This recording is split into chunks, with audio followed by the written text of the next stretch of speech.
Hey everybody, welcome back to another episode of the Southern Fried Geekery podcast. We hope everybody's had great weeks. We missed you guys. We've had a little bit of a long stretch. You don't know that, but we actually recorded the last episode last Friday, put it out last Sunday, just so we could extend that feeling of normalcy to you because we're benevolent like that. As usual, I am Caleb Alexander McKenzie. Trogdon. And I'm Craig Lance. Are you just going by Trogdon now? We're just calling you Trogdon? And fix those ears. Can't hear your own cat. Can't hear me when I speak. No, you only said Trogdon. That's all. I said Matt at lightning speed. Oh, no. That's how we do speed. it. Yeah. For the lightning round of our name. That's right. Got to keep up. I'm not a physicist, but I think if you did something, No, you're not. Speed, you should have just stopped there. There would have been a boom because you would have broken the sound barrier, but there wasn't. There was just an absence of noise. You just said you're not a physicist. Break the light barrier is there sound.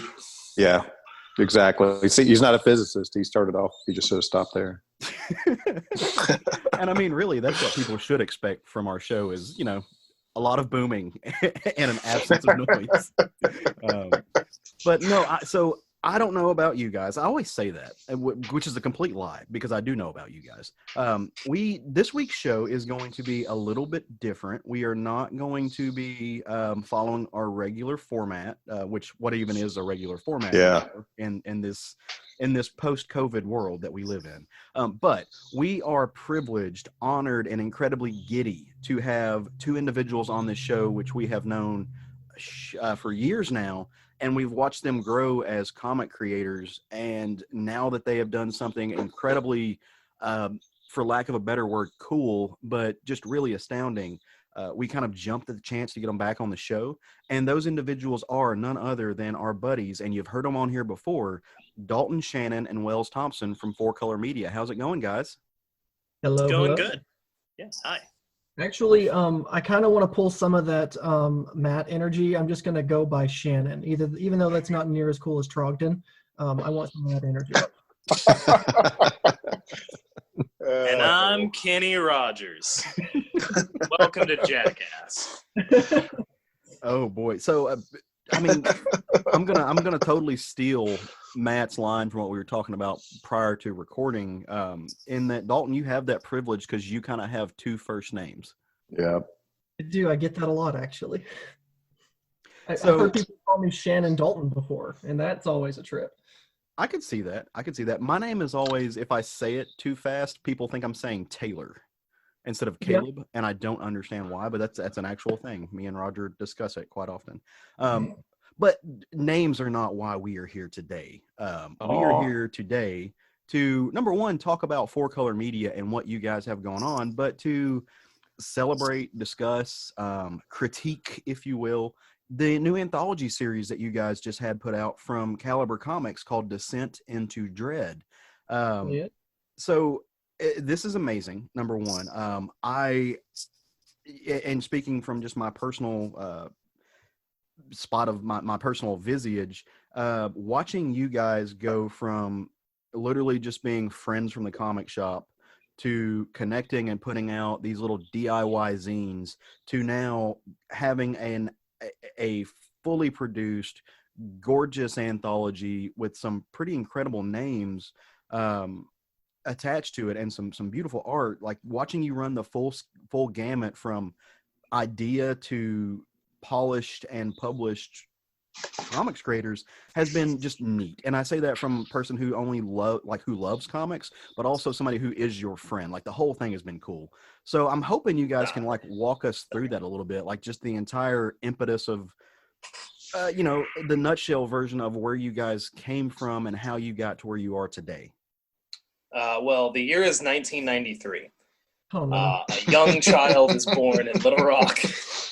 Born in 1993, he says, Greg. I graduated in 1989. Good Oh, no. God. Oh, no. The children are in charge of the asylum. Yes. We met at University of Central Arkansas. I actually met Dalton's now wife, then girlfriend, first. And then she introduced me to him. Like, hey, my boyfriend writes comics. And I was like, you're tall. And then tall.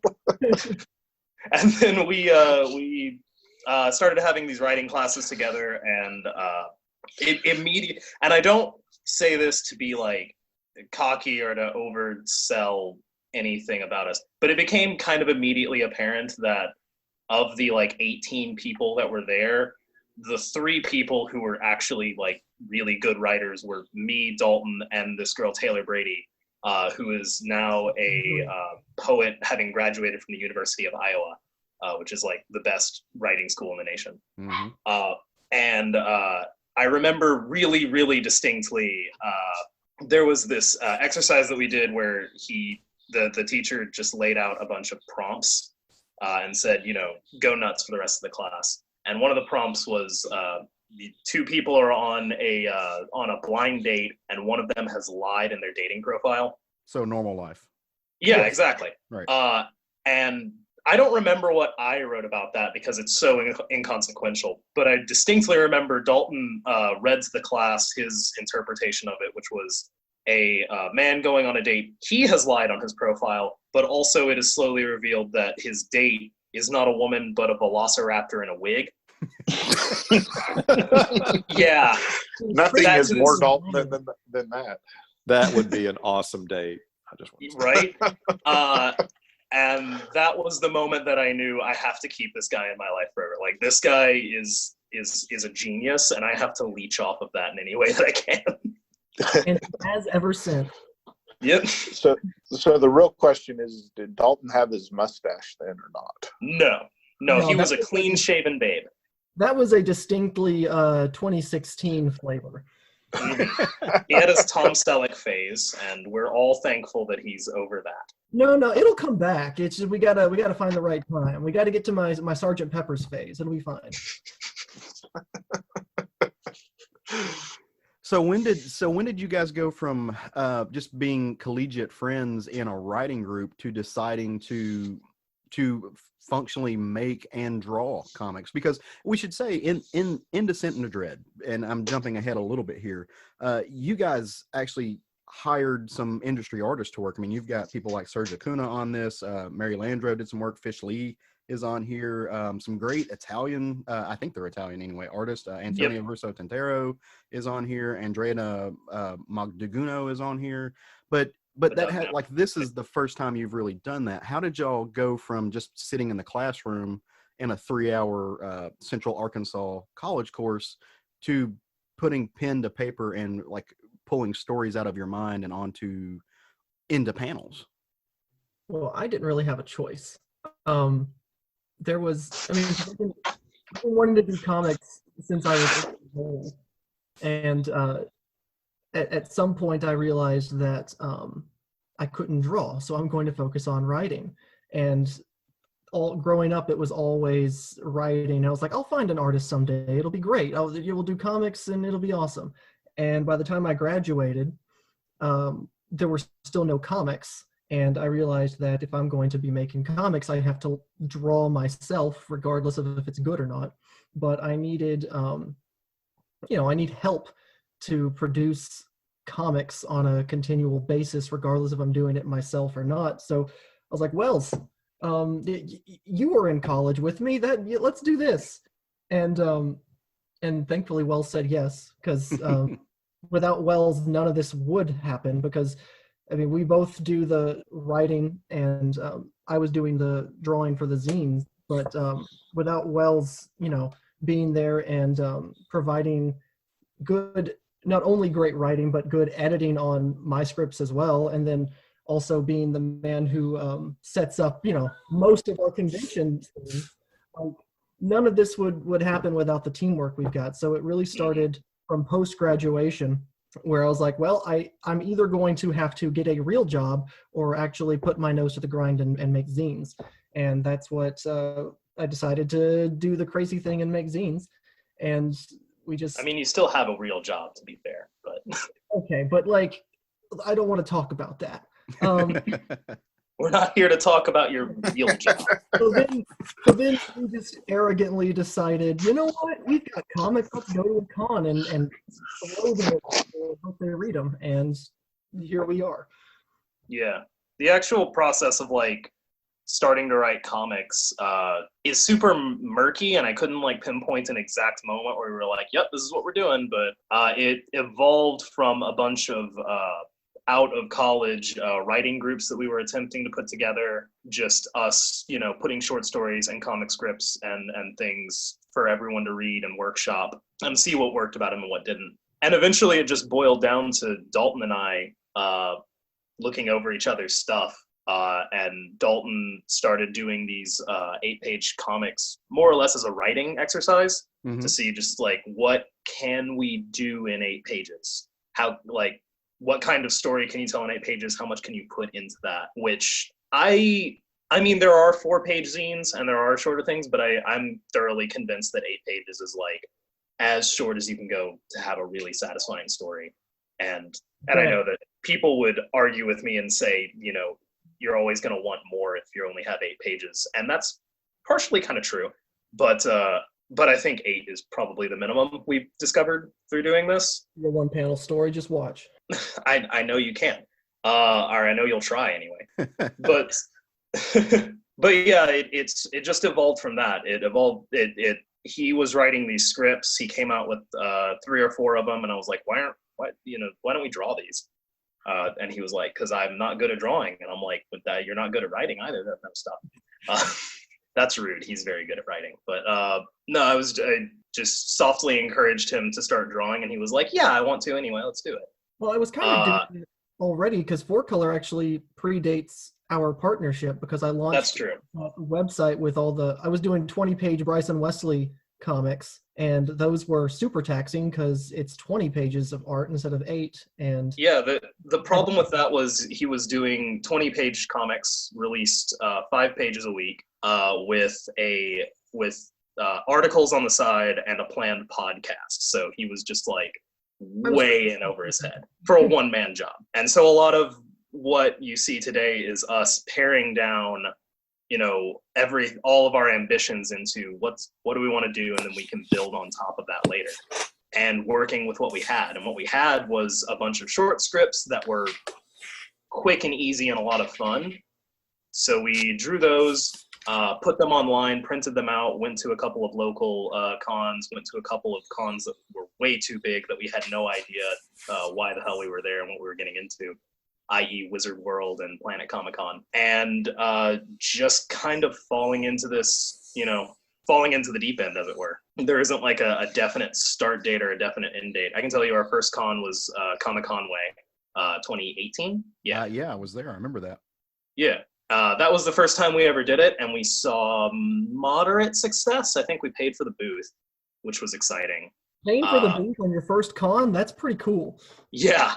And the fact that we were undervaluing our stuff too, we now sell it for $2 a zine, and we were only doing $1 then and not making like any money back on them. But we still got attention and people liked it. So we kept going with it and kept upping the polish, working on more stories, going to more cons, getting a bigger fan base. And it's not like we're huge or anything, but there's like, by the time we released this book, we had an email list of people to send it out to. We had people sending us selfies of them receiving the book. We have a little community, teeny tiny community that we're really proud of. That's grassroots, baby. That's awesome. Well, and that is awesome. The grassroots nature of zine things. So, where we live here in Central Arkansas, the zine culture is not booming or big, but in other parts of the country, they are. I mean, to the point that you've got publishers like Fantagraphics who actually search out zines, who search out zine creators and then publish them. So it really is not surprising to me that you guys were able to find a foothold. And just from what you were talking about, I've got like so many questions in my brain, so I'm going to try to work them out just kind of as we go. But I also don't want to hog the time. So if my partners over here want to interrupt me and tell me to shut up, please do so. But nope, you just go on. Craig's like, I'm not even here. I'm not even here. Well, no. So I want to jump back to what you guys mentioned with the 8-page comics. And, there are things like people like Tom Gauld who do their own, 3-panel strips and everything. But I mean, what you're doing is something different than that. But I'm curious, did you guys look to any any other published work? Was there anybody else doing those 8 to 10 page type stories that you look to for kind of a model or for any inspiration? So I don't know what Dalton's mind on this is, but for me, I actually exactly the opposite. The reason I thought it was a good idea and that we could hop into cons and do it was because I had spent a lot of time at like so family tradition. Me and my brothers go to Dragon Con every year. Mm-hmm. RIP 2020. That's not going to happen. But we, but which is like if you've ever been to Dragon Con or heard of it, if you've heard of it, you know it's massive. If you've been to it, you kind of get the scope of what massive actually is. I mean, it's like 100,000 people. It's so big. And there's so much to do there, and I was really overwhelmed with like that environment. But one of the things I really loved about it was the vendor hall, and specifically like the artist alley, the creators, the people who were bringing their own comics. And the one thing that I saw there was either people making a bunch of like derivative commercial art, or people making their own, books that were either self-published or published to a thing, but they were selling them themselves, which I thought was great. But every book is like 15, 20, 25 bucks. Right. And all I could think was if I could get a $2, small comic or a $1 small comic and just walk away with it, I would do it in a heartbeat just to be like, oh yeah, this is a cool thing. Because you want, at least my experience was, I want to get stuff to take home. I just don't want to spend all the money that I have here. So like I knew nothing about zine culture. I'll be honest, at that point I knew very little about comic culture, like and the whole culture and industry around comic creators. But I felt like there was a niche there for smaller scale.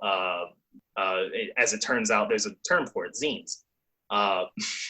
Just like small scale stories that sell for $1 or $2 each, that you can give out a shitload of those at a con. Maybe you don't make all your money doing that, but a bunch of people get them because they're excited. And I was half right in that there is a niche for it. It wasn't as, massively everyone wanted to stop by and grab one as I thought it would be, because everything in my brain is way too ambitious. But that's how it started for me. That's where I got into the idea of just like, I feel like there is something here. There's a niche for this that we could fill. Oh, and yeah, I don't think you're wrong with that at all. Dalton, did you have any, so considering that you were already doing the Bryson and Wesley stuff, which is a whole other thing we'll get into here in a minute, did you have any experience? Because I know you were more steeped in comics. Had you seen any of the zines? Were there any of did you see anything for like a pathway to reach the goal that you were looking to? No. And that's mostly because the comics scene, at least in the parts of Arkansas I've been in, Central, Northwest, that comics culture, at least from a creative standpoint, almost doesn't exist. Right. So every time I would go to any sort of local con, it's people selling back issues in terms of selling comics. And so I never really saw anyone who had a system to sell their own books. So I kind of had to just pull from, I should throw a dart pretty much.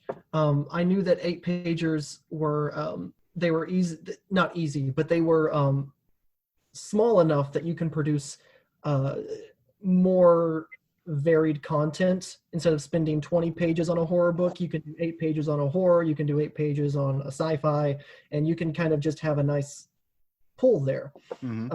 But to just do the 8-pagers themselves, I was really focusing on taking the feel of comics that I loved and condensing them down into like one idea. So like Steve Gerber's Man-Thing, one of my favorite runs from Marvel's Bronze Age. Right. I love those books, but I don't think I could ever write like a 20-page ongoing series about a philosophical muck monster because I don't have the patience. So I just distilled it down to what I love about every issue of that and put it into just 8 pages. And that was kind of the feel of what I was going for throughout every single one of those 8 pagers. That inspiration was just condensing into a pure form and putting it into somebody's hands that maybe will walk away liking it. And that was kind of the impetus for the Bryson Wesley stuff as well, because those were released exclusively online. Mm-hmm. Because, you know, when you're kind of out of options and you don't really, I didn't see a path forward in physical comics until somebody saw my work and gave me a chance. So I was like, I have to throw it online. That's where the biggest audience is. And just dumped it on a website that nobody ever visited. It's also, you know, financially easier to produce Right. when you do it that way as well. I mean, I think Right. that's I spent $0 on those Bryson Wesley 20 pagers. yeah. Webcomics have done an amazing job about cutting out that cost barrier that keeps a lot of creators out of the medium when you think about it as a print medium, especially when you consider the direct market aspect of it. The trade-off is that you're jumping into a sea of people doing It's the like, exact same thing. yeah, it's like throwing a message in a bottle into a sea made exclusively out of messages in bottles. Right. Like, Looking for a needle in a stack of needles. yeah, Right. right. And then the 8 pagers were a way of instead of just like we could still throw the 8 pagers online and still try And we do. an online audience, and we do. But with the physical zines, we found a way to really kind of build a grassroots audience that was almost exclusively Arkansan, small town. And if we show up at enough cons, people will see us and want to know what the next book is. And we've had that, which is great. We had people show up and say, do you have any new zines out? And they were excited to pick up the next issue. So like that was, the zines allow us to build a community in a way that our online content just isn't right now, because it's in a whole sea of other online content. Right.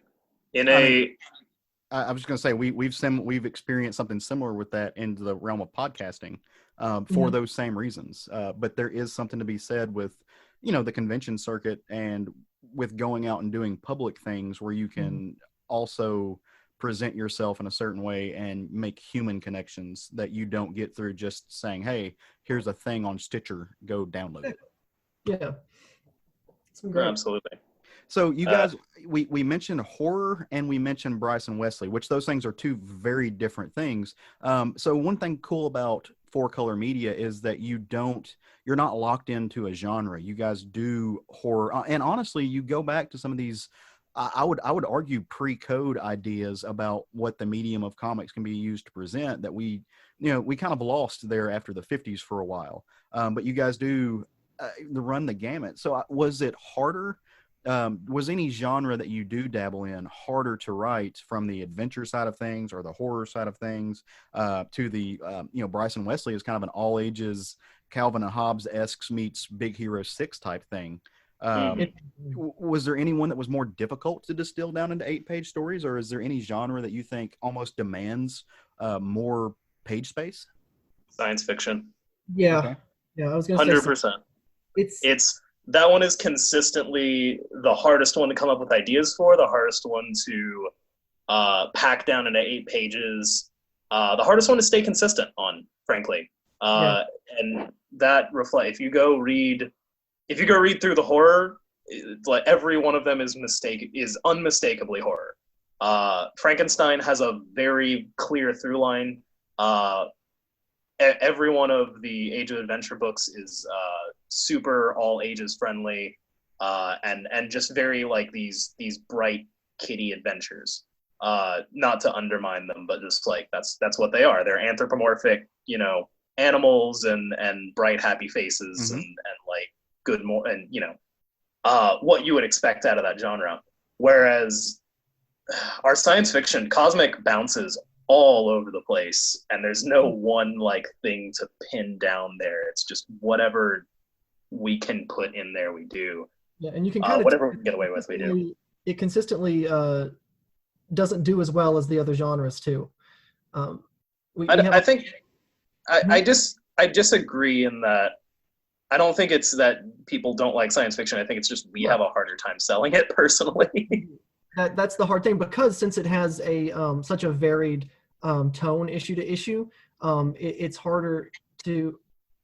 Somebody can come and buy 3 issues of Frankenstein and know what they're getting in each issue pretty much. If you buy 3 issues, it's hard to get them to buy a set of Cosmic, because issue 1 is about the future coming back to eat the present, and issue 2 is about a female empowering deity, and Business slut.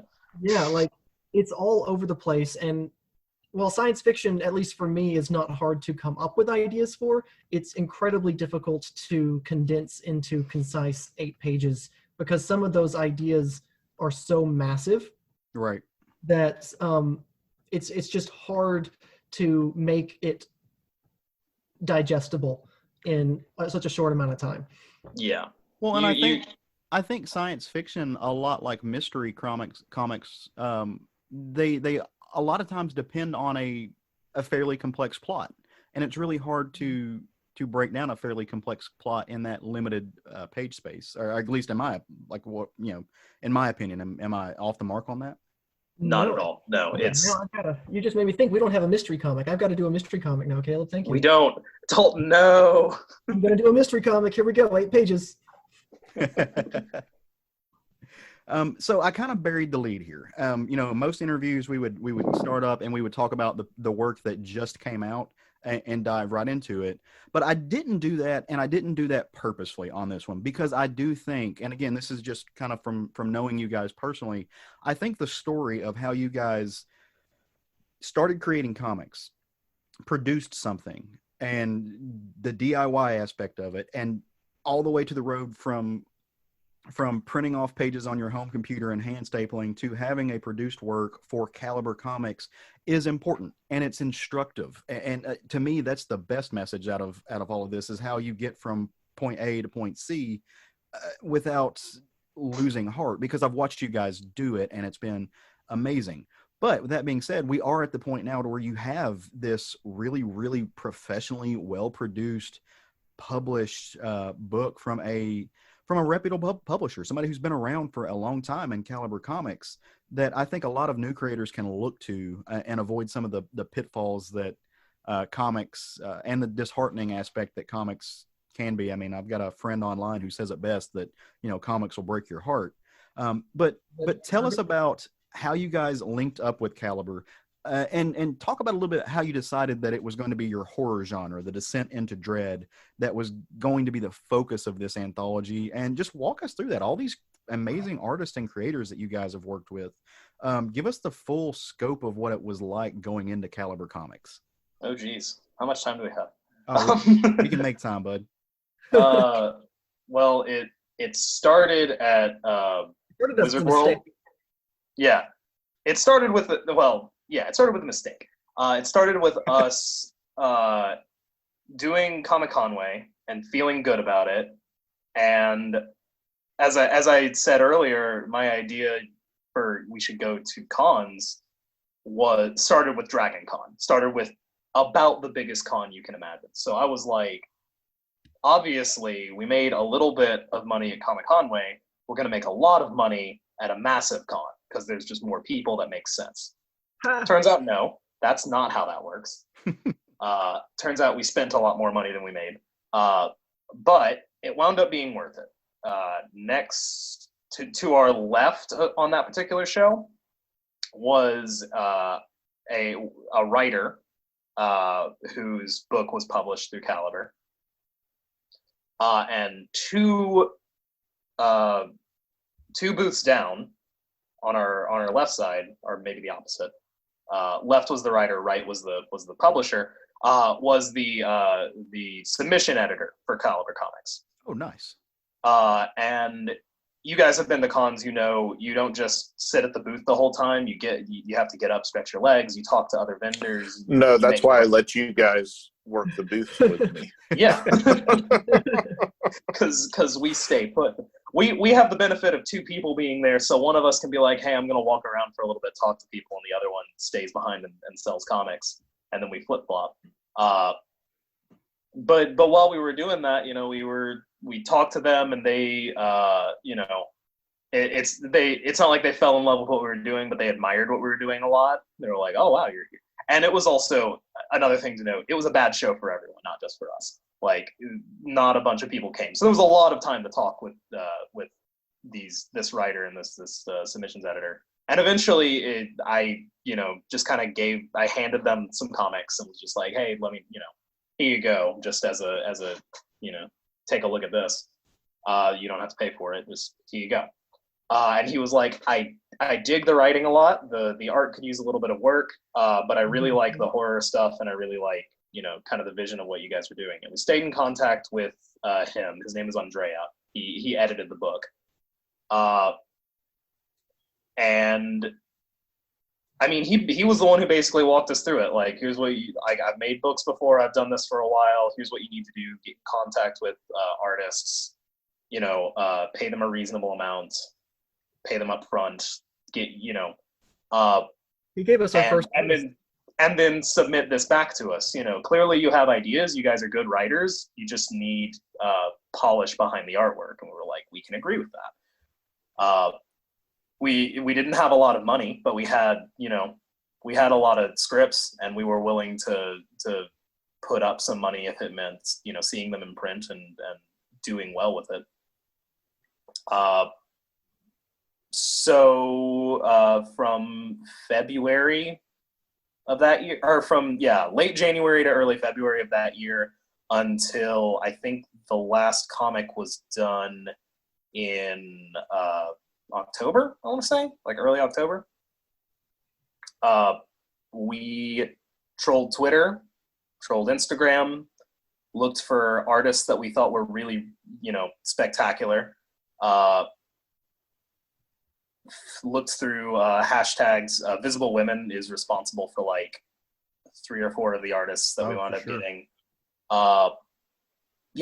We just looked, and if there was someone that I saw and I was like, I need to have, like, I need this in the book. I need to see their artwork in here. We contacted them, and most of them were very receptive, just through DMs, like, "Hey, we're putting together this anthology. Would you be willing to take some time out and work on it? It's 8 pages. It shouldn't take much time." And they were like, "Yeah, I'd be happy to." Obviously, there were people that we reached out to that were either way above our league and never got back to us, which I didn't know at the time. I think I DM'd Jen Bartel, not realizing who she was. Oh no. Hey, you can't catch a star if you don't reach for it, man. Yeah, and that's how we got Serge Acuna, and who is way above our league. He's done a bunch of work on like Buffy and Firefly, and WWE. He's done some pretty good comics, all things considered. At the very least, really, really well drawn comics. And Leonardo Grassi, we did not get that way. We were actually handed him. The editor of Caliber, Andrea, just said, "Hey, I know some Italian artists. Reach out to them." And I bring him up specifically because now he's working on Undiscovered Country for Image. Yeah. So that worked out. Yeah, we just kept contacting people, working with them as best we could, which I very foolishly, because as I said before, everything that I do, I feel like is way too ambitious, and I have to be reined back in. I thought that because this was a bunch of short stories done by a bunch of different artists, we could get it all done in the time it takes for one artist to do one story, which is like a month or 2. And it took the better part of a year to get everything drawn, and then another 6 months or so to get everything edited and ready for publishing. So it was a long process, despite how short the individual stories are. But it was really eye-opening for like how things move in the industry and how you wind up putting a book together. Well, and you have the legal side of everything with the contracts and whatnot as well. That stuff takes time, and the negotiations and page rates and all that fun stuff. Yeah, absolutely, it does. But let's look at the actual meat and potatoes of the book. So you guys, it's called Descent into Dread, and it is an anthology, and there is a through line. A lot of these stories have a connective tissue, either be it characters, obviously with tone. How did you guys pick which stories were going to make it into the book? And honestly, how did you guys connect the artist to the story? I'm always curious about that with anthologies, especially when you come in with pre-written scripts. Like, how do you judge which artist is going to be the right fit for Frankenstein? And also by that, tell us about Frankenstein. Yeah. So, Yeah, please. Wells actually handled most of the artist hunting. So like Wells has an impeccable way of finding the right artist for the right story. But when it comes to actually like picking the stories for the anthology, like we honestly just grabbed the scripts we had. It was the scripts we had on hand, and then ones that we wrote along the way because we needed more stories to fill out the rest of the anthology. There wasn't. Yeah, we had plenty of scripts from our zines. A lot of these stories that are actually in this anthology started in a zine format, so you can kind of look at both of them and see the growth of the stories. And then a few of them, like Wells would text me at like, I don't know, 5:00 in the evening and say, hey, we need one more story for the anthology. And so then I'll just write one in 2 hours and be like, okay, here we go. Story. Yeah. The most fun I remember part of that was we had put together our proposal, and then Caliber sent us back a note that was like, hey, we really like it. We like the ideas for the stories. We want it to break 100 pages though, so you need a little bit more. And we're like, right. Damn, we need to, because we had 10 stories at that point, so it was going to be 80 pages. And we were like, okay, so we need at least 2 more stories. And we were brainstorming, and we said, and Dalton said, you know what we don't have here? A slasher. And so we hung up the phone, and I wrote Rubbing Elbows, and he wrote The Final Scream. And it was like 2 or 3 hours later, we were like, okay, I have this script. Let's exchange it and see what we can do. Nice. That fast. Yeah. Huh?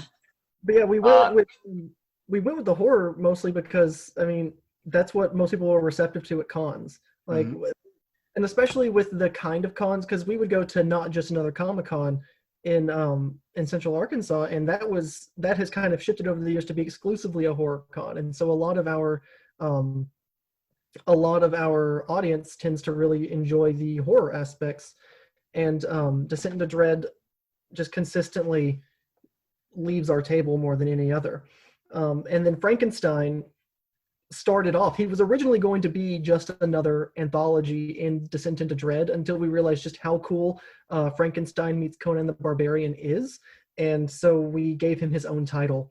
And then when it came time to find stories to put in the anthology, we thought it'd be really cool to have this ongoing Frankenstein story you check in on every few stories, and just see him go crazy with a broadsword on some other monsters and unsuspecting innocents. And I don't know, the stories themselves just kind of, I don't know, they just kind of fell out of our heads, and here they are. And then Wells can tell you more about picking which artist goes where. Yeah. Frankenstein to me took a little bit more effort because it was originally Dalton's idea. And it was me coming up to him and being like, what if he punches what if he punches the Berlin Wall? And Dalton was like, put in a winged mastodon and we got it. It's like you're on the right track. Dalton, just to be in your mind for a minute would be, a trip, I imagine. Yeah. The selection process for the artists was, it was mostly a gut feeling. I would go through and see what they had on Twitter, see what they had on Instagram, and I would. Some of them were a lot easier than others. I'm trying to think of like the first one that I knew for sure. Maya on Flytrap, like she was born to draw that story. Oh yeah, Mia. Like we I struggled for a second to like think of what we could do, and then I think it was Dalton that was just like, "Why not put her on Flytrap?" And I was like, "Oh, dude, that works so well." Yeah, it was gorgeous. Absolutely gorgeous. She has easily the most far out style. It's very watercolored nightmare fuel, the way she kind of puts everything together. Mhm. Comics work too, right? She's usually just an illustrator. Yeah, she does. I mean, this is her first comic, and she actively does like pursue working in comics now. Oh, nice. But she at the time was mostly doing illustration, web design, and like band posters and things like that. Beautiful color. Yeah, and then like there were a couple that we gave options to, where we were just like, after we received their portfolio, we were just like, hey, we have a couple scripts that we think might be good for you. Which one do you like? Kath Lobo, for example, we gave a couple of different options to. And I think in the back of my mind, I wanted her to work on Rubbing Elbows simply because I knew it had the protagonist is a Cuban immigrant and she's from Costa Rica, and I was like, yeah, no, that fits well enough. She has an understanding of like the experience that I was shooting for. And that's the one that she wanted to work on anyway, so I was like, great. And then towards the end, it became a matter of, we have 2 scripts left. Who can we even find? Please, let's just find someone to fill it. And that's where Serge Acuna wound up coming in to do A Wash, which was by far our hardest one to pin down, but I think it landed on exactly the right artist that needed to. That is maybe my favorite in terms of the way it's drawn, that particular one. It's all shipwrecks and underwater and these horrific looking mermaids. Oh, it's eerie as shit. Yeah, dank, murky atmosphere. I love that. I love the way that story looks visually. That's personally my favorite story in the book. Not that they're not all great, but that one resonated with me the most. The way it was laid out, the genuinely terrifying experience reading that story. Oh, thank you. And that's all we wanted to hear. Yeah. No, it worked. And what's so interesting? So everybody's jumping in. What's so interesting about a lot of these stories, and that story in particular, and even the Frankenstein stories, so the last time you guys were on the show, we spoke a lot about your influences and the comic creators that you've read, and Morrison with Dalton. If anybody knows Dalton personally, he's got a Morrison tattoo on his left ass cheek. But that's true.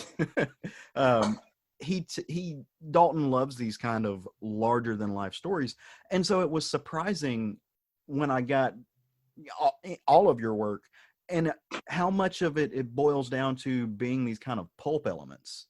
There's a lot of EC comic stuff in here. There's early Roy Thomas Conan stuff in here, as far as tone and the way it's written out. So like, what was it that made you guys lean towards that more pulp era and pulp-esque storytelling than some of the more layered, and oftentimes, in my opinion, and I know we disagree with this, but convoluted plot styles of people like, Gerard Way or, people out of the Morrison school?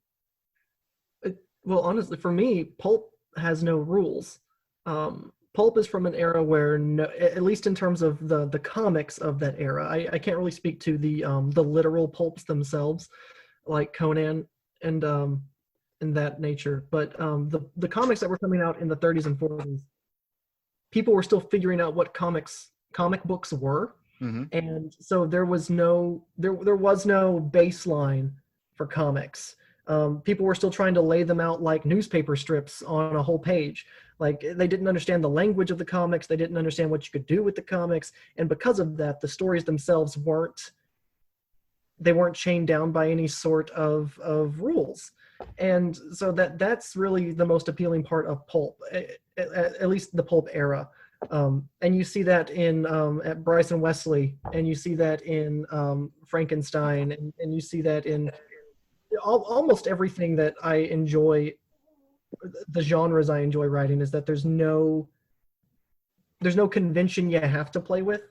and you can make up your own conventions, and that's why I gravitate more towards that kind of genre itself. Just the fluidity of the storytelling. Yeah, it's so much more malleable back You then. can go anywhere. There's no, you don't have to follow, and Wells hates this, but there's no structure you really have to follow.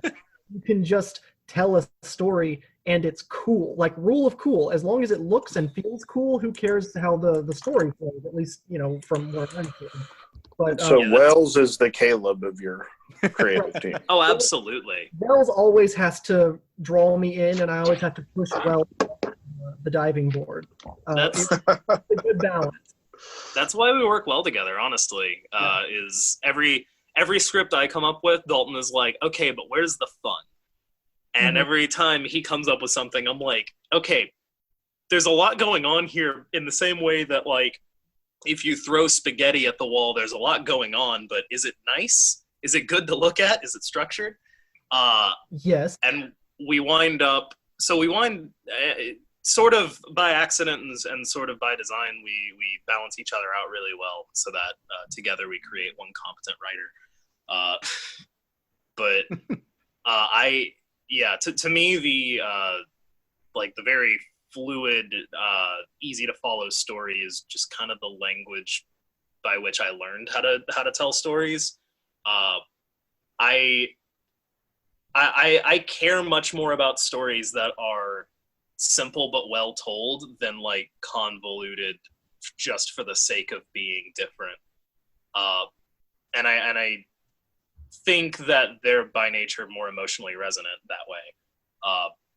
Plus, frankly, when you have 8 pages of story, you don't have the space to like layer on all these different plots, and it's, if we get a 20-page issue, that's the time to start putting in A plot, B plot, C plot, all that nonsense. If you have 8 pages, you have an A plot, and that's what you got. You're telling one story. But if you add a winged mastodon, it makes it better. Well, yeah. Yeah, no, there's room in that.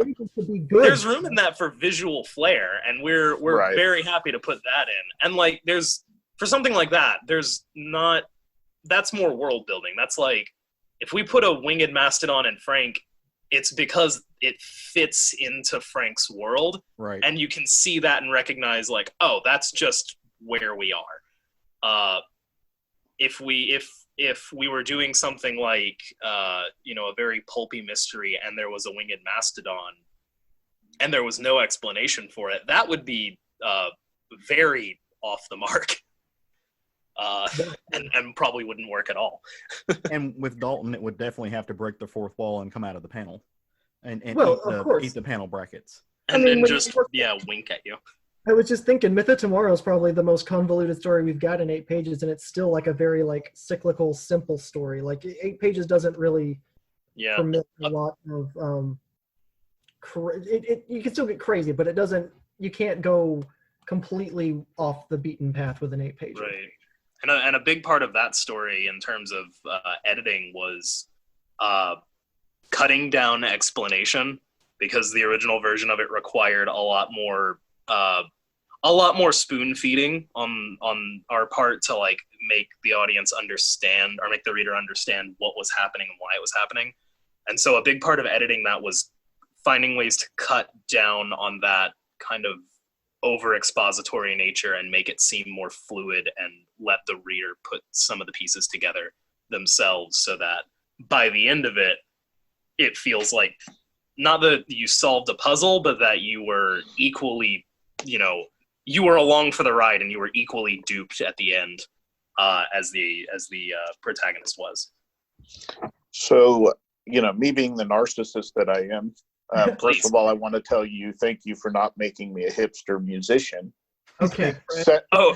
Secondly, how did you decide on me being this, lumbering swamp monster? You want the impetus? What Craig's talking about here is Dreams of the Drowned, and believe it or not, Dreams of the Drowned was the very first story I wrote, very first 8 pager I ever wrote. And it was the same time that I was launching 4Color, the website with the Bryson Wesley stuff. And it was also, coincidentally, the time that Southern Fried Geekery was just starting.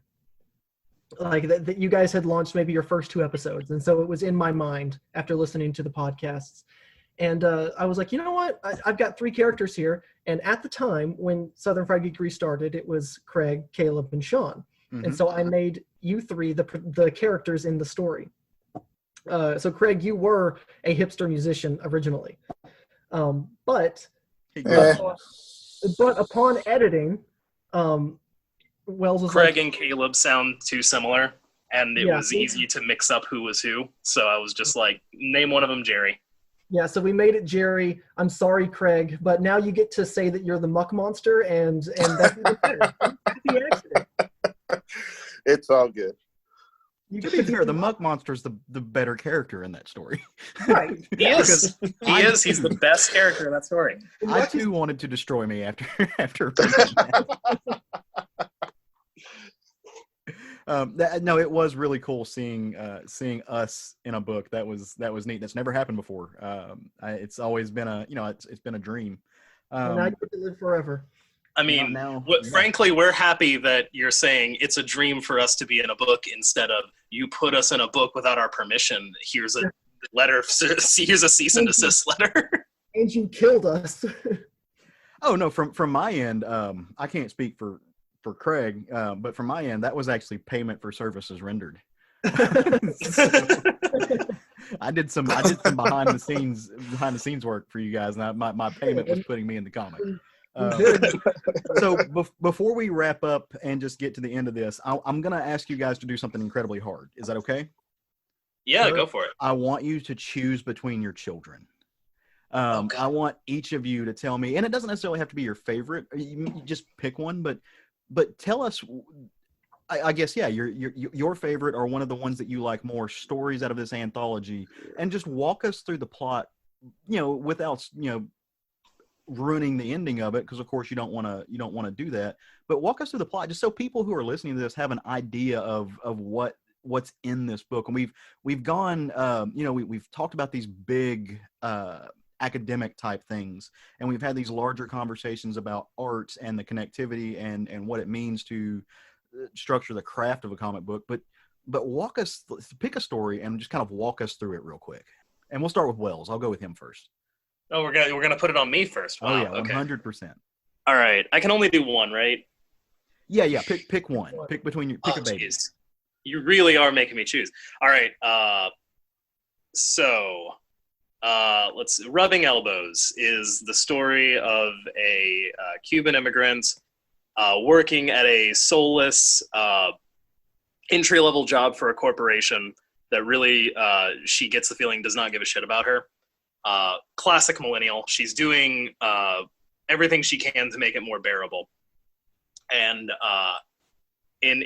she has a job, or she has a manager that she kind of can't stand. And he's sort of iffy towards her. He says some stuff that might just be friendly and might be really creepy. But she figures, this is a good job. There's promotion material available. I'm going to push forward. At some point during this, there's a dinner scheduled with the board of directors where they bring in all their new hires and just kind of allow the lower and upper classes to fraternize, and that's seen as a big opportunity for potential advancement. You rub elbows with the higher ups, you see where you can go. So as she's preparing for this, everything seems to be going well. She's got it in her head, maybe this is all worth it. And everything at the dinner is going well, and then all of a sudden her head starts to spin, and she wakes up in a basement, and she realizes this isn't about finding new talent. This is about downsizing in the most literal way possible. And the board of directors is using the new hires as basically a funny games or Saw style game for themselves to torture and pick off at their whim. And it is then on her to figure out a way out of the situation. And I won't spoil the ending or where it goes from there, but that is that was one of my favorite stories in the book as well. It's really hard to choose favorites, but like if I'm down to the wire, it would be that one or Chasing the Sun would be like the two that I'm like, those are probably my babies. So that one's the one I'll go with. It's drawn by Kath Lobo, who is just incredible. Keep an eye out for her. She's going to do really incredible things here in the future. Like I just know in my gut, like she does not have long in the indie circuit. She's going to be on a big comic soon. And all right, Dalton. Yeah, that's what I got. We're putting you in the hot seat, buddy.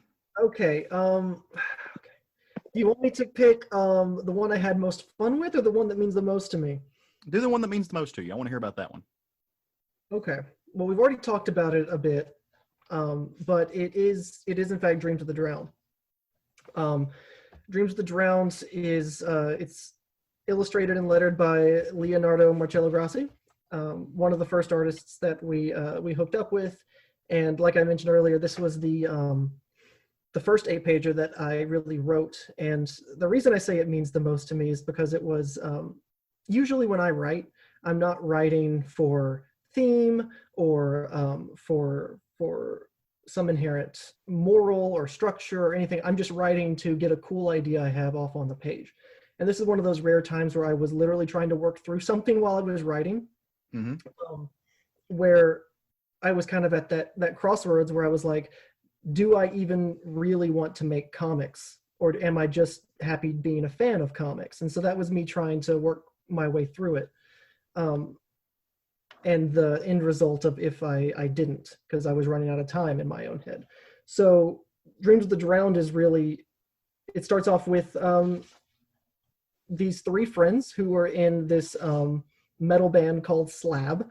They're losers is really what it is. They have always wanted to make music. They've always wanted to be famous and have the girls and have the classic rock star story. But all they really do is play a little music and get high and then dream. They don't ever really try and get out there and make something of themselves because they're just content listening to all the cool music and playing every now and again.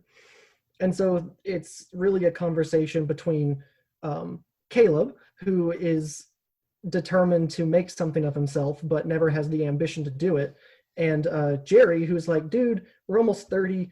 Why don't we just like admit that we like being fans more than we want to have them? And so Caleb's like, fuck that, and goes outside and tries to find the music that's really going to make him something. But what they don't know is that they went with the traditional, hey, inspiration comes from just going to a cabin in the woods and eventually you're going to have the greatest album of all time, right? That's what happens.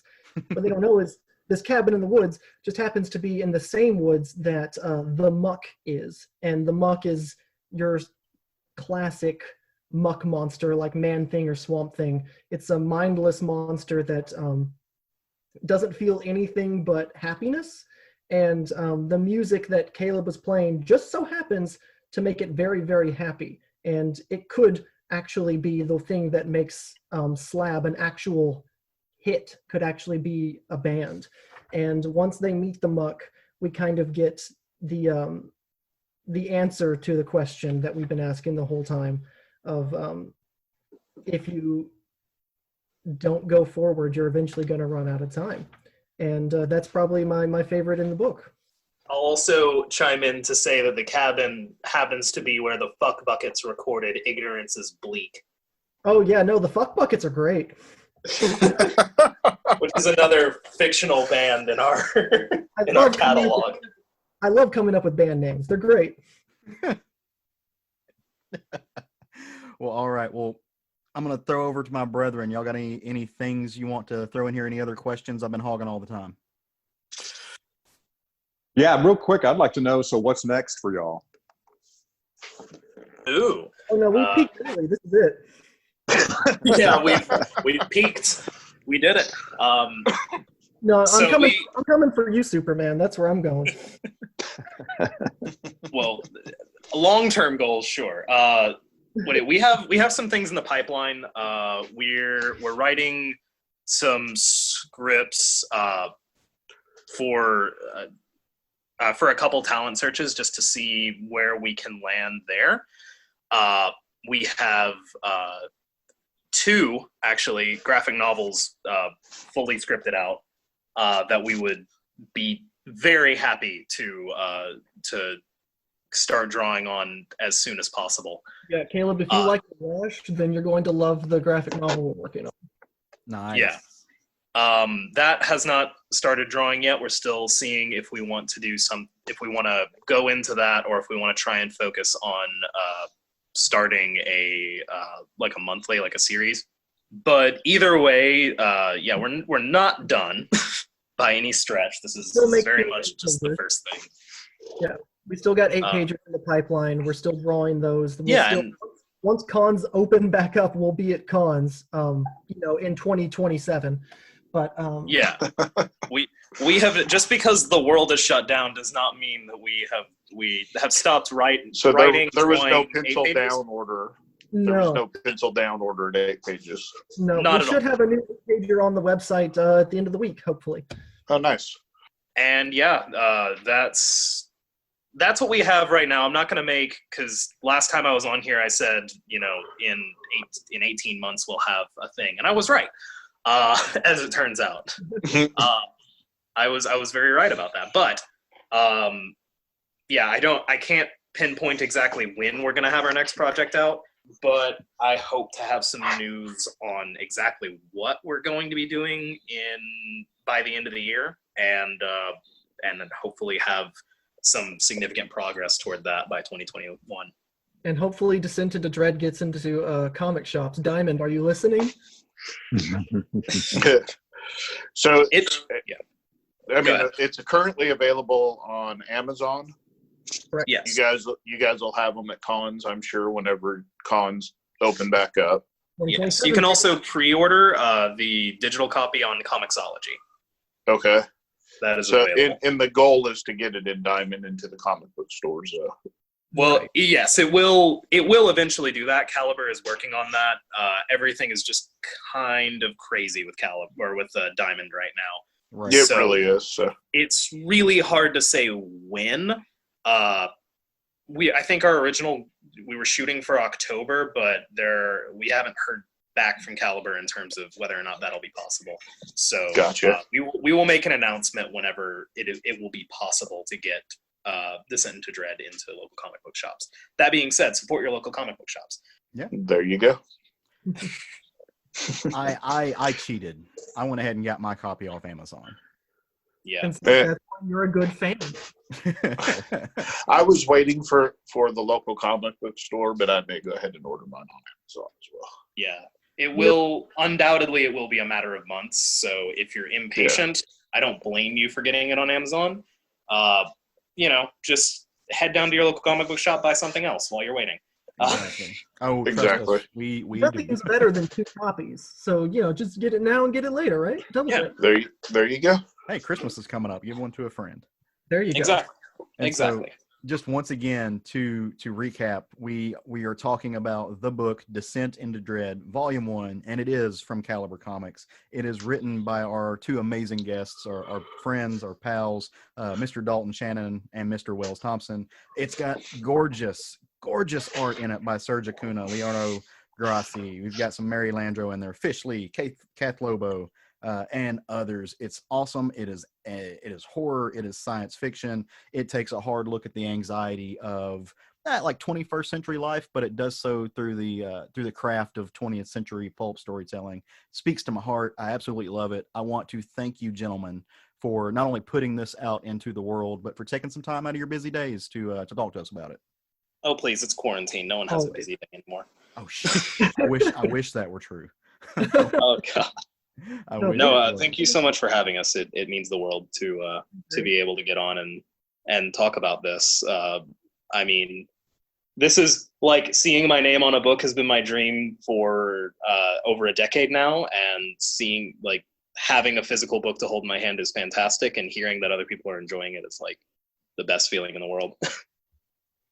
Well, and that's something no one can ever take from you guys now that you were published authors. My name's on a spine. Oh, yeah. And not So that there's congrats anything wrong on with that. self-publish, but there is something incredibly validating about a press being like, yeah, no, we believe that this will sell. We'll definitely run this. Like, oh. Yeah. Well, are you Very guys cool. cool with sticking around and talking about some other comics with us? Oh, absolutely. Yeah. Oh, No, yeah. we're not the only comic in the world. All right. Well, I mean, It might be. on this show, you're the only comic that's getting the full-fledged roundtable treatment. Aw. So, you know, you're somebody in our hearts and in the hearts of others. I've seen a lot of people who have really loved this. But as always, new comics come out every week. You know, every week this rolls around, unless in the middle of a pandemic it gets shut down, and that rumor has it that happens. But the industry is back up and in action again, and there are new books hitting the shelves. And every week we like to give you guys a taste of what we're going to try to bring home next week. We have no idea whether it's going to be good. We have no idea whether it's going to be bad. We're taking a chance. We're hedging our bets. We're looking at next week's menu, and by doing that, we'll give you some ideas of what you might want to try out. And sometimes we're right. Sometimes I'm wrong. Sometimes I'm really wrong. But these things happen. But as Wells, No one will ever be more wrong than me promoting Obnoxio the Clown. So. I forget about that from time to time, but it's still amazing. But as Wells so elegantly put it, go support your local comic shop. However you like to read your comics, as long as you're paying for them, as long as you're not stealing them, you know, support the industry, and that's awesome. So if you guys are cool with it, I'll go first, and we'll run through us, and then we'll end with Dalton and Wells. Are y'all cool with that? What do you think this is? Your podcast? Christ. I mean, I will happily allow you to go first if you would like the privilege. No, go. Please. I mainly say that because I'm scared they're going to steal my book. Yeah, go for it. All right. So this next week there is a book coming out that essentially 2004 Caleb is going to fall in love with, and that book is none other than Vampire the Masquerade. It is coming out from I'm super excited about this. This is based on an RPG that I used to play from way back in the day. Lots of vampire awesomeness. It is by Tim Seeley, Dev Pramick, Aaron Campbell, various other people. I think the cover's by Nathan Gooden.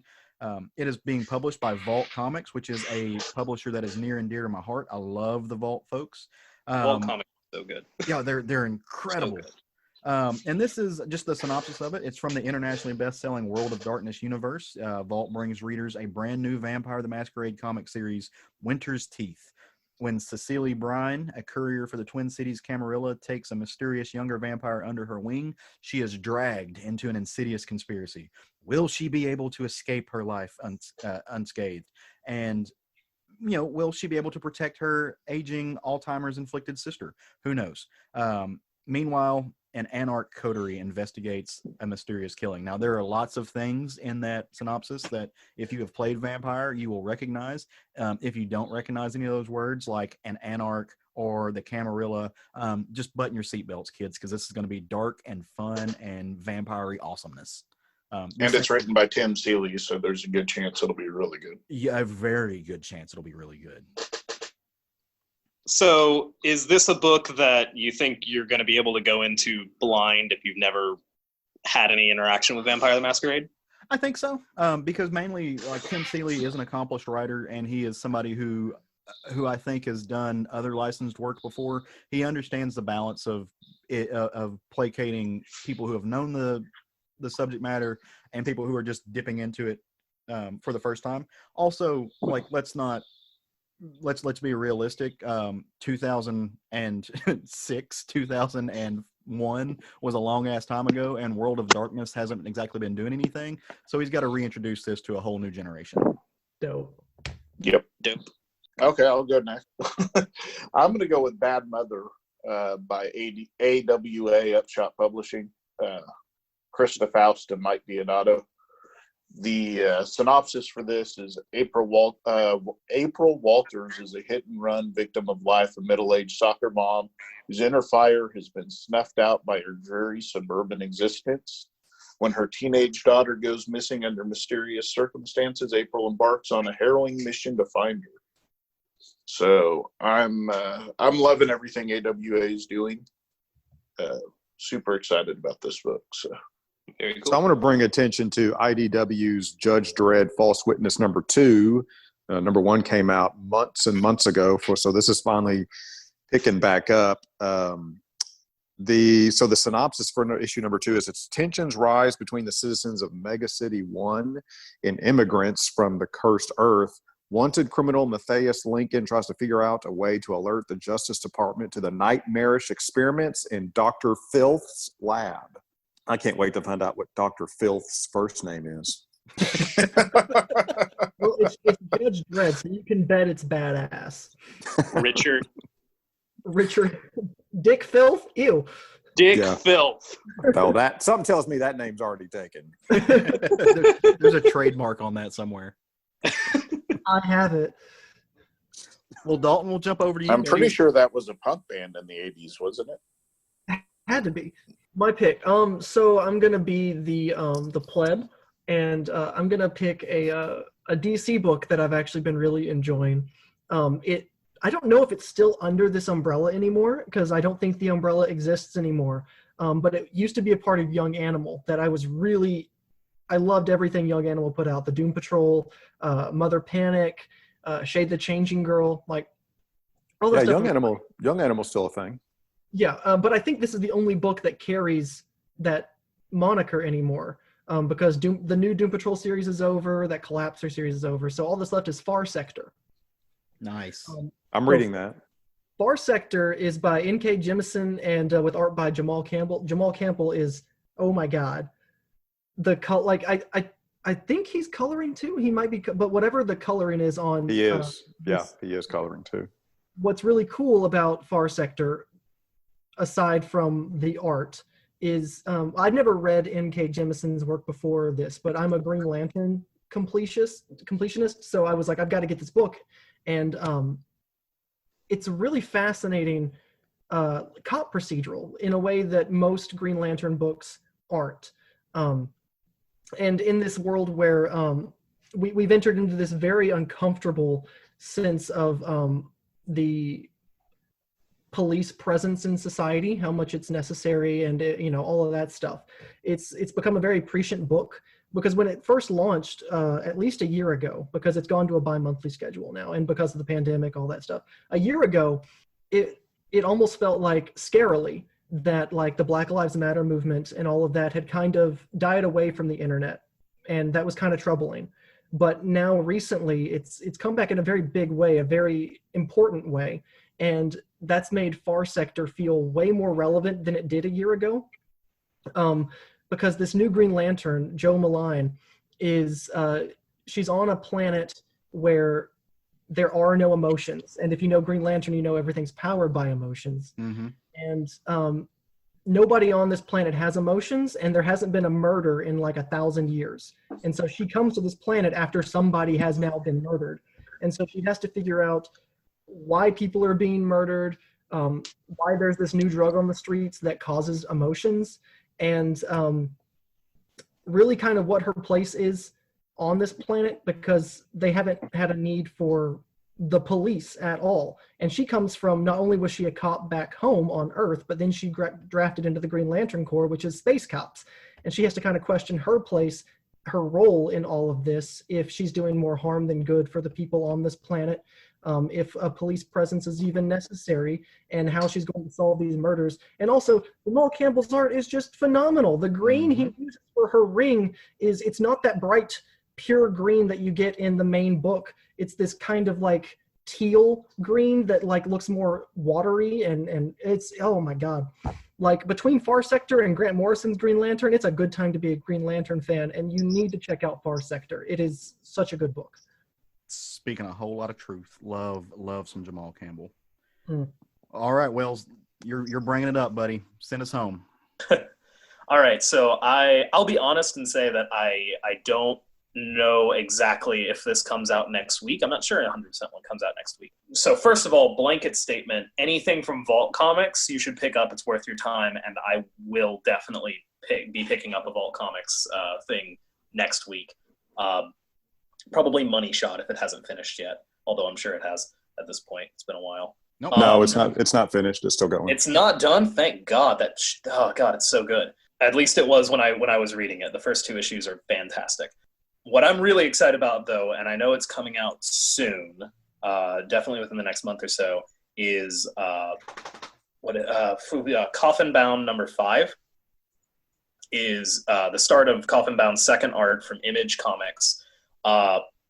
Is dropping soon, and I honestly have no idea what to expect from it. The first arc of Coffin Bound was this incredible Sandman-esque LSD acid trip that read like an incredible metal concept album almost. Like, there are refrains, there are these big, powerful, what feel like choruses where they introduce characters.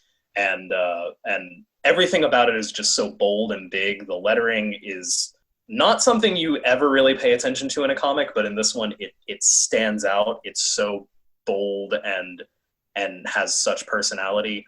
The art, while being very scratchy and almost minimal in a sense, is really well defined and super stylistic. The writing is really, really sharp. I fell in love with that first arc purely off of the power of just the story and the fact that I couldn't stop thinking about it once I put it down. The original arc revolves around a woman's revenge quest as she is hunted by this. It's kind of undetermined if it's a supernatural hitman or if it's just someone with an incredible ability to track people, as she seeks revenge on her ex-lover for essentially ruining her life. It's incredibly compelling. It, like I said, has a ton of personality, and I can't wait to see what happens next, essentially. It's written by Dan Waters. It's drawn by Danny. That's the moniker, Dani. I don't know why he doesn't have a last name, or they don't have a last name. But I can't recommend that series enough. Every time I get the chance to talk about that series, I take it because more people need to read it. Well, Danny. Yeah, I'll second that. Yeah. Danny as an artist is that hot fire. So God, it's so good. 10 for 10 would recommend. So did you guys notice how Wells snuck in 2 books right there? Natural podcaster, just saying. Caleb breaking the rules. I only picked 1 this week, but I just want to commend Wells for that smooth run that he did there. I appreciate it because I get yelled at when I do that. Well, I'm a guest, so you guys. We don't yell at guests. So.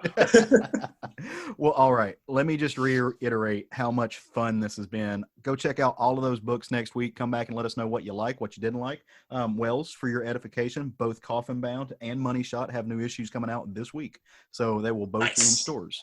Nice. So go definitely check out all of that. Again, if you have not pre-ordered this book, we encourage you to do so. You can get it. You can pre-order it now on Comixology. You can have it shipped directly to your house, dropped off on your doorstep, ready for your for your consumption. If you order it on Amazon, it is available. But if you want to support your local shops, and we highly recommend you do that as well, you can wait. It will be in Diamond at some point. It is Descent into Dread from Caliber Comics.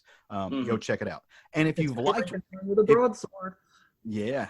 If going in with a broadsword is the selling point of anything, or Frankenstein with a broadsword, excuse me. Yeah. If you liked what you heard on this show and you want some more of it, maybe you need to help you get a push through your week. Maybe Thursdays come around and it's just a slog. You want to talk to some friendly people who talk about the nerdy things that we get in our funny books. You can do that anytime you want to. You know how? Actually, I bet Dalton knows how. Dalton, where can they do that at? do what now? I'm sorry. Oh, no, where they set you up for you were cutting out there for just a little bit, Caleb. I'm sorry. Oh, no worries. I was asking you if you wanted a place on the internet, say someplace like a social media site where you could jump on there and make posts and talk to friends and just get your geek on. Where might that place be? I mean, there's lots of places online, Caleb. Don't you know? There's that Facebook place we're talking about. There's that Twitter that has that little bird guy. There's lots of places, and all of them have 4-color media on them. There you go. They do. They also not only have 4Color Media, is that where you guys put out your 8 pages online? Is that 4colormedia.com? 4Color Media. Yes, color with a U. Color with a U. 4colormedia.com, color with a U. Appropriating Ooh, English. British culture. Mm-hmm. We had to make it difficult. Yep. It's all We had to good. make it needlessly difficult for people to find us. That way we knew that the people who stuck with it were the true fans. They were You can't dedicated. be an artist unless you make it really hard for people to find your work. Yeah. Well, you can also find some more of that work and links to all that work on our little Facebook page, Southern Fried Geekery. You just type it right in that search bar on Facebook. You'll find us. We're at SFG on both the Twitters that Dalton spoke of and the Instagrams. And we also have an email address that you can fire over any comments, concerns, just whatever you want, really. I mean, we can't stop you from sending emails unless, we block you, but we won't do that. Or at least we're going to try not to. But you can shoot those emails to southernfriedgeekery@gmail.com. Do you mind really quickly if I make like a small plug? No, go ahead. Plug away, brother. Okay. This is like the only other than buy our book, this is the only ask I'll ever make is like, if you enjoy the book, if you, you get your book and you're like, this is really good. I had a good time with this. Or maybe you think it's the best book ever, or maybe you hate it. Either way, the most important thing you can do to support us at the moment is to rate and comment on Amazon. That helps so much with the visibility. It helps so much with us getting more sales. And we need a mountain of people to go on and give reasonable reviews on our Amazon page if we're going to continue to see good sales through that particular store. Done and done. Go find all the artists and follow them too. Oh, absolutely do that. Yeah, if especially the artists that you like, but all of the artists in the back of the book has all of their information on it and all of where you can follow them. So be sure to follow them, give them respect. They absolutely deserve your attention every bit as much as we do. 1,000%. And so after you're through, after you're done leaving that awesome review that you're going to leave, which I'm going to go rectify because I have not done that yet. Shame on me, but we're going to fix that. And then we're going to go, we're going to make it through another week. We're going to meet here again, same time, same place. We're going to talk about the funny books that we know and love. And we're going to go forth right now and love some comics. Woo! Woo! Oh, bonus woo. Bonus woo. Woo. Too many Bonus woos. woos.